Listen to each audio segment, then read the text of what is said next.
Kwan mar jokenya oyang ni dhi idho nyaka milion 70 higni 5 mabiro kalore kod duol mochung'e nono kwan oganda e pacho ka NCPD. Jalup Director mar NCPD Jane Wanjaria oyango ni jogo maloso chike chenro mag dongruok nyaka koro ng'iyo okenge mamoko mar konyo loso chenro mabiro rwako medruok oganda. Wanjira ne loso Juja e kaunti ma Kiambu e keto ayanga oboke mar duol matayo weche kwan oganda NCPD kar Ruiru ka owuok achiel kuom bombe madongore e yo mapiyo mano gwenge mag Ruiru.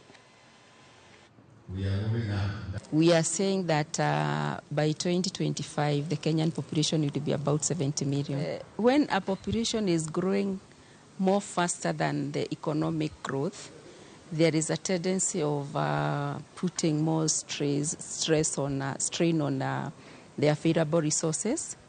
And if you look at a very highly populated county, vis-a-vis the resources that are available for the population, they may be affected in terms of quality because maybe a hospital may not be able to take care of the high population in terms of giving them quality services.